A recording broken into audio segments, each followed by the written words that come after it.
We're going to go out to Cincinnati, where we're joined by Roch Kubatko of MASNsports.com School of the Rock. First off, Roch, before any questions, what's the weather like?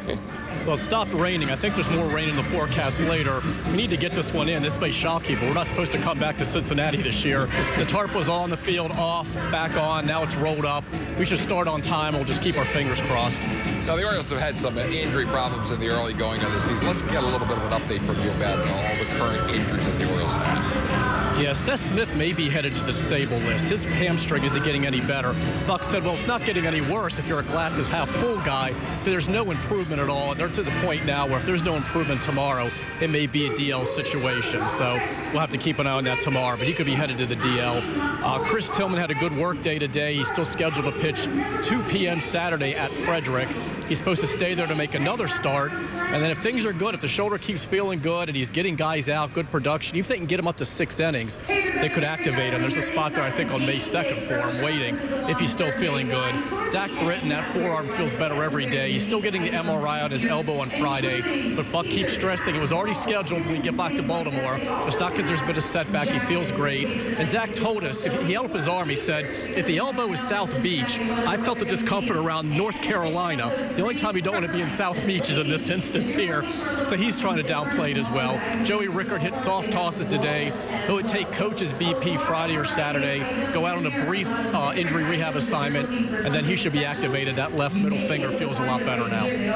How about the leadoff position in the lineup for Buck Showalter? It seems like it's been a variety pack through 13 games. By my last count, I think this is the fourth one in 4 days here, and part of that's being, in a National League park, no designated hitter, wanting to get Mark Trumbo in the outfield, so they've got to play some different guys.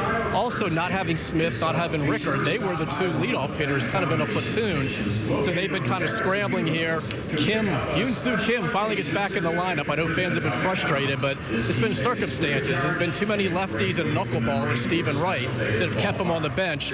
Probable pitchers against the Red Sox. It's two left-handers and a knuckleballer. So we may not see Kim again for a while, so enjoy him tonight.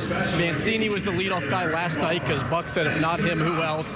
He had never done it before, not even in Little League. He said if you saw a photo of me when I was 10 years old, you would not have thought I was a leadoff hitter. He was a bit of a husky kid, apparently. So every night it's going to be somebody different. They just need to get at least Rickard back, especially if Smith goes on the DL, to give him another option. And of course, Craig Gentry is also an option. Buck likes to be creative at that leadoff spot in the lineup and has in his tenure as the Orioles manager. But how about this coming Saturday? What's the situation for an Orioles starter now? I've got the starter. You can give me a drum roll here. It is Jason Aquino. Jason Aquino gets the start over Alec Asher. Asher will be in the bullpen tonight. He's just going to serve as the long man at this point. He'll be backing up Wade Miley, a lefty. Buck likes having that right-hander to do that. And, it was a close call, but I think they really wanted a left-hander to make that start Saturday. And also, someone in the organization said, look, we need to find out exactly what we have in Jason Aquino. He had a great spring. I think it was 2 runs in 15 innings, throwing a breaking ball that he didn't throw before. They're really impressed by him. He had 6 scoreless innings as the second start at Norfolk after a rough debut. So they need to see what they have in this guy and whether he could be a piece going forward, rotation, bullpen, whatever. At this point, they really have thought of him more as a starter. So this will be a big night for him Saturday night, Camden Yards against the Red Sox. It'll be Jason Aquino. Well, Roch, we always enjoy the conversation and the information. Look forward to seeing you when you get back to Baltimore tomorrow night. Roch Kubatko, MASNsports.com School of Rock in Cincinnati.